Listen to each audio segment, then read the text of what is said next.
Hey friends, and welcome back to the Raising the Next Gen podcast. I'm Pastor Angie Larson, and this is just my greatest joy and pleasure. It's so fun to dive into conversations about parenting and caregiving and technology and all the things that come into being a parent today. And today I am joined by a very special guest. This is Mary Carpenter, who's joining us today. Welcome. Thank you. I'm really excited to be here. I'm so excited that you're here too. Mary and I just really met a few months ago, I think in September. Yep. And we met because we have similar passion areas. And so she reached out to talk about some of the work that she's doing. But Mary, I'll let you introduce yourself to our friends here on the podcast. Yeah. So I live in Alexandria here with my husband. I've got 3 kids, one that just turned 3 yesterday, actually. Oh, that's amazing. Happy birthday. Yeah, and a 5-year-old and a 10-year-old who's about to turn 11 tomorrow. So that's we've exciting got, too.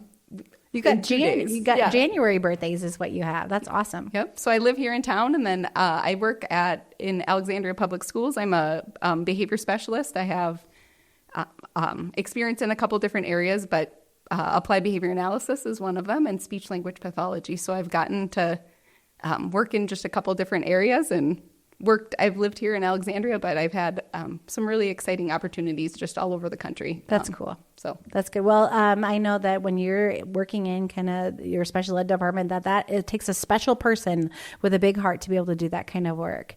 And lots of patience is my guess. Yes. You know, so, well, thank you for the work that you do. I know just as a parent, that's powerful work. So thank you for that. You got involved in this cool program that's called the Balance Project, which is, why I've invited you here on the podcast. And I cannot wait for people to learn a little bit more about sort of how this started for you, what this means for the Alexandria community. So tell us a little bit more about the Balance Project. So the Balance Project is a national organization. I wrote it down. There's 130 organizations that have popped up over the country. That's cool. In a pretty short amount of time. I think they've been around for a bit over a year. Oh, that's amazing. And they have, I love the way that they phrase some of the things. They say, we believe in the power of and potential of technology, which is awesome. And when it's overused, it brings a whole host of challenges to our lives.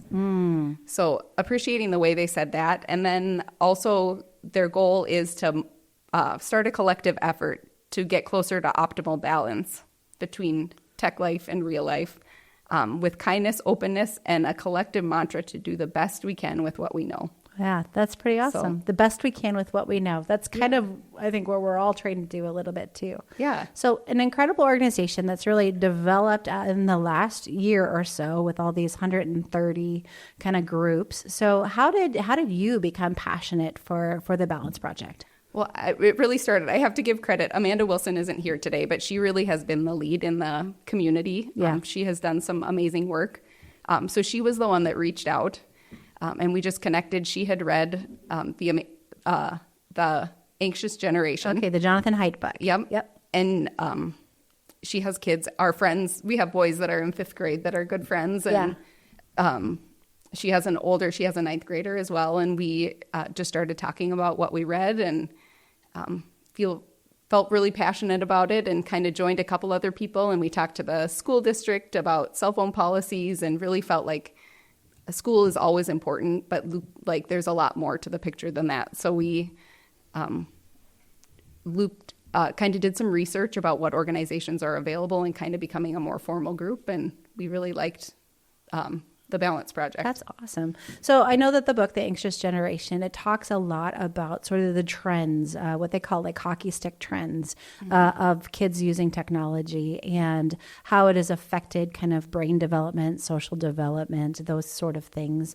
And then in that book, they give some suggestions on ways to have schools, kind of phone-free schools, as well as for families. But one of the things that I remember from reading that book was how they talked about we really need a social collective in order to be able to limit technology. I think as parents, and I'm sure that you've seen this in the school district as well, sometimes we feel all this pressure.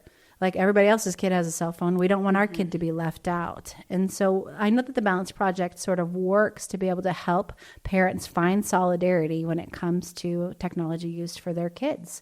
What are some ways that you guys are trying to kind of tackle that kind of communal effort when it comes to technology use? Yeah, we have a few different things going on. One, we have a group, kind of a core group of people that we've been having conversations, and more, just lots of really amazing people have kind of been added to that group that come with different backgrounds and different areas of expertise.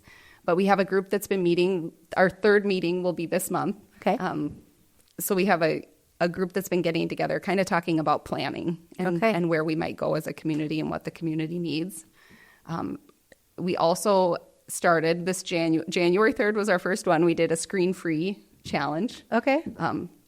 So just one day, we picked a Saturday. Yeah. And just encouraged people to go screen-free and see what it feels like, and just bring awareness to what your habits are and what it feels like to go without it. Yeah. So that's awesome. We're planning to do one of those every month. Okay.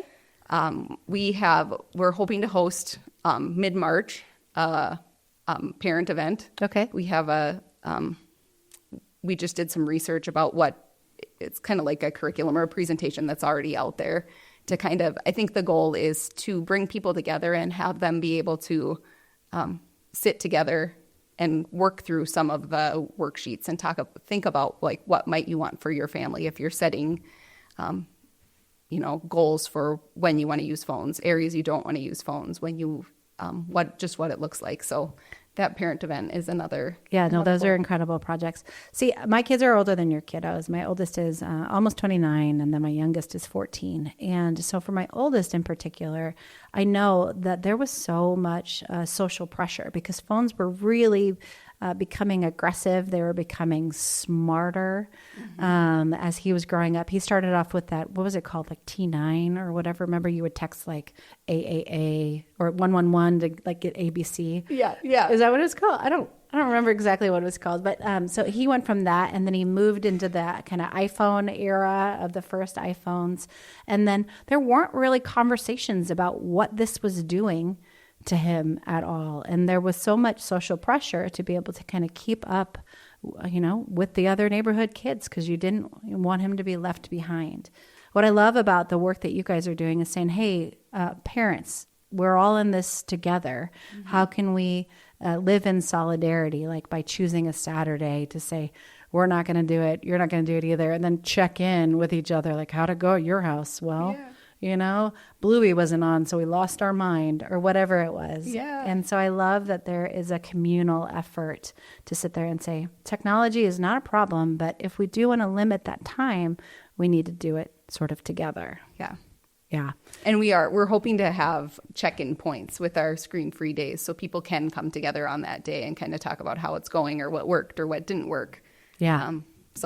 Yeah, I'm excited about that. I think that those are great challenges. And especially I think if you know another family or other people in your community are doing the same thing on that day, you can use that as a parent to sort of explain to your children why they don't get iPad time today. Yeah. You can sit there and say like, hey, you know what, we're not doing it, but so-and-sos aren't doing it either, and neither are so-and-sos. Or maybe you get together and say, we're collectively not doing this, which I think is a powerful thing for us to do together as a community, to say we're just kind of done. Yeah. Yeah. My daughter's hockey team, she is U15. They just implemented screen-free locker rooms. The coaches did.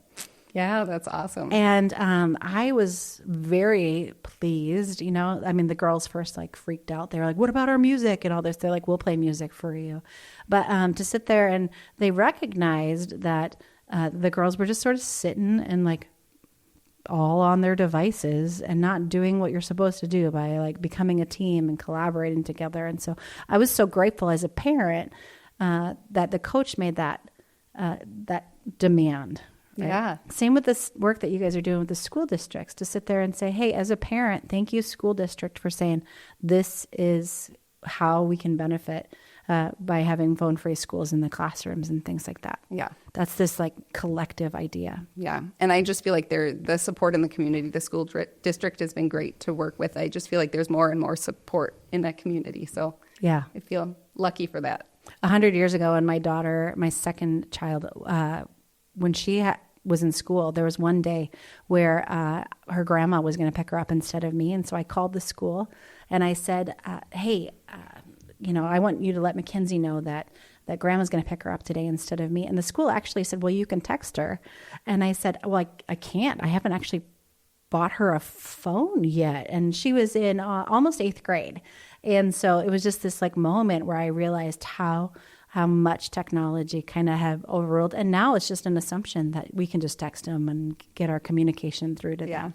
So until we have a core group of parents who say, you know what, you're going to have to call the school again because we're not getting them their phones. Yeah. So does the Balance Project have like an age that they recommend kids get kind of phones and smartphones? Is there sort of like a curve there that you're kind of discussing and learning? I think really one thing that we're trying to focus on is everybody is different. Every family is different. There's different needs for different families. And really we want it to feel welcoming and open and get information to people, but not necessarily make the decisions for them.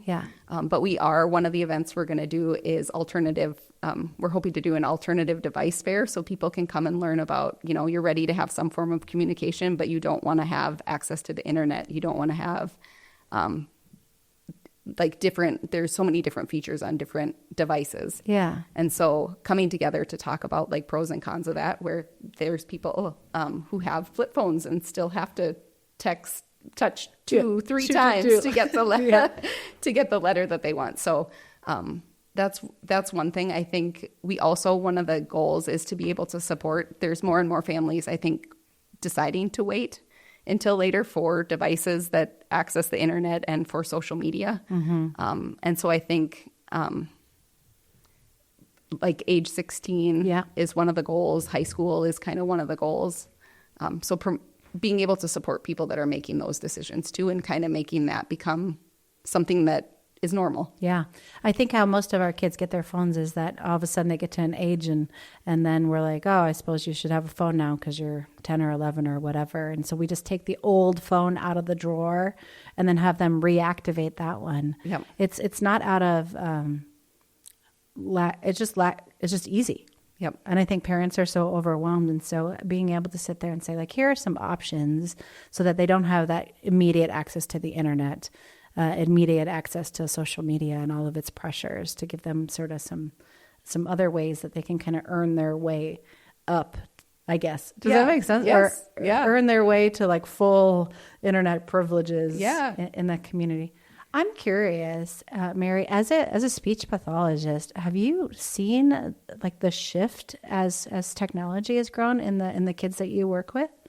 I do think, because speech language pathology is part of my background, and then also behavior analysis, and I think with both of those fields, we're seeing changes with kids, with just communication development changes, and also cell phones, like screens, lots of different things. It's not just cell phones, can change the way kids learn to self-regulate and self-soothe, and opportunities to be bored don't exist for some kids. And so there's lots of things in those downtimes that kids are learning. So I do think noticing a difference, and also noticing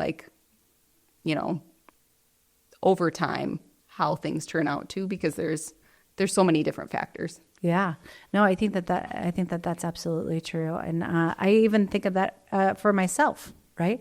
Sometimes I don't self-regulate the best, and I'll just scroll on social media. And so if it affects me in this dramatic way as a nearly 50-year-old woman, I wonder about, kids and being able to turn that off sort of a little bit, and how that affects their development in those ways. And you get to see it firsthand, kind of the shifts in our culture around then.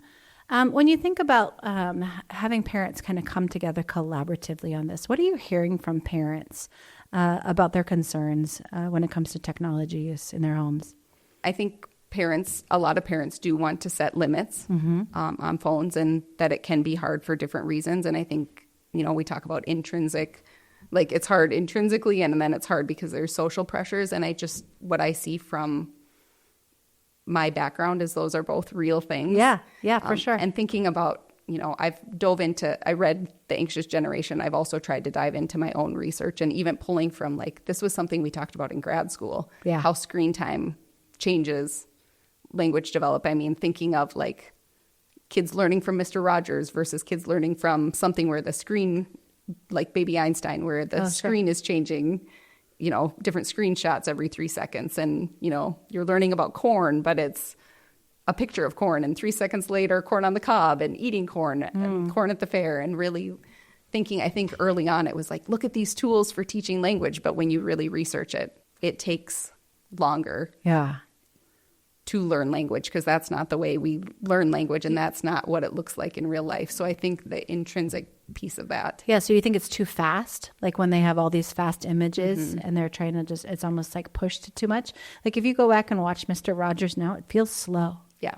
Oh, yeah. Doesn't it? Yep. Where you're like, there hasn't been something to catch me very quickly. It feels like he's just kind of talking in a calm place. Yeah. But you're saying that's how language is learned, and how we're designed to have language learned. Yep. And then I think in addition to that, our brain gets used to those fast changes. And there's like a lot of talk about how dopamine is affected in your brain. Like if you're used to those very rapid changes and getting that input very quickly, that's not the way it naturally happens. Mm-hmm. And so it's going to change just your real life experience and what you're interested in. So I think so we're actually from both of those, designed to be able to learn slower and to kind of develop and move into those sort of ways, as opposed to those dopamine hits that we get when things are fast and flashy and all of those things too. Yeah. I watched a Christmas movie with my kids around Christmas. It was an old movie. I can't remember. It was like White Christmas or something. They felt like with the credits at the beginning, that was like the most painful thing that they could. But the story develops slow. It's no longer now. If you watch any movie, it's like flash, flash, flash. Try and catch your attention, because you have so many options to be able to watch. And I've noticed too, you were saying some things you've noticed in yourself. That's one of the biggest things I think since I've started doing this research and talked about the Balance Project, is I noticed with myself, it's hard to sit down and watch a movie without checking your phone or looking for those extra things. And I think that, or one strategy, doing the grayscale or... Oh, yeah. When you change your phone into grayscale, so it's not like so addictive. And feeling that like, oh, I don't actually want to look at it that much. It really makes sense that like these devices are really good at getting our attention, and they're built to do that. Yep. A lot of the apps are built to keep your attention as long as they possibly can. Yeah. No, and using principles of behavior too, that there's a couple, like instead of getting the dopamine hit every time, they're doing it on a schedule where it's not every time it's going to keep your attention, just like gambling. If it's every unpredictable 5 times, 3 times, 7 times, it's going to keep your attention better. And I see that different apps using that. So it's not just reading it. It's like, oh, I feel that. I feel that. It's actually real. And you feel that as I would assume you're a self-regulated adult. Yeah. And we think about for our kids. One of the things that I really love about what you guys are doing with the Balance Project is your communal effort, how you're inviting parents to sit there and say, let's roundtable on this. If we actually want to make a change in our families and in our communities, we're going to have to do this together. That is not just an individual family just trying to figure it out on their own. So if people want to get involved in the work that you're doing, what's the best way for them to find you? The national organization, the website is great. I think if you Google search the Balance Project Technology, it'll be the first thing that comes up. So that's a good resource. We also have a Facebook page here for the Alexandria chapter, and that has a place where, it's kind of ironic. So we're talking about social media, and then we've got our Facebook page.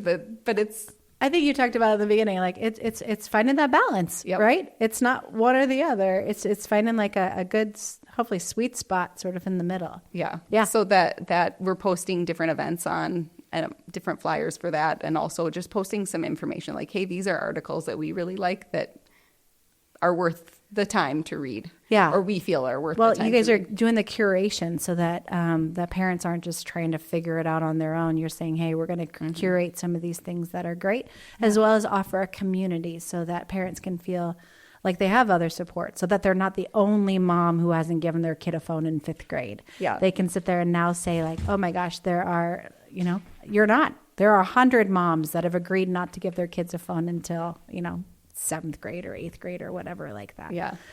Incredible. So, well, anything else you'd love to share with us? I was just going to say another way to connect. If you're interested, we just have an email set up. It's alexandriabalanceproject@gmail.com. Awesome. So if you are interested in getting involved in planning or anything, you can email that address, ask any questions as well. Good. Well, I know you're a new organization, and I love to just shout out the work that you're doing. I think it's incredible when passionate people read something that sparks something in them that says, you know what, I am going to work for community change. That's a powerful kind of witness to not only your own family, but to our full community. So Mary, I'm super grateful for the work that you're diving into. And I really certainly hope that our listening friends consider what that means to join a group and to say, hey, we're not going to be alone in this. We're going to do this together in our little community, and we're going to make a difference in the lives of all of our kids. Yeah. Yeah, it's incredible. Great. Well, thanks so much for joining us. Any kind of final thoughts, any encouragements for the parents and caregivers who are listening? I just appreciate the time to be on and the work that you've done. I know you've had hosted events and are joining the conversation and being a big part of that too. So yeah, I appreciate that. Even though we're a church, we care so much about our kids and students as well as their parents and caregivers. And one of the great things I think about the church is that we do get to do intergenerational work together because we care. We have a saying here at Calvary. We said, what's the faith of the next generation worth? But we could also say that what's the mental health of the next generation worth? Our answer here at Calvary is everything. But the faith of the next generation is worth everything. The mental health of the next generation is worth everything. I would say the mental health of our parents and caregivers is also worth everything. And so the more we can do together, preach. That's incredible. Yeah. Well, thanks so much for joining us. Hey, friends, I am so grateful for your time today. I hope that whatever you're doing has been fruitful and fun while you're joining us here for this podcast. My special thanks to Mary as she has taken on this project. Don't forget to like, share, and subscribe. We're glad you're here.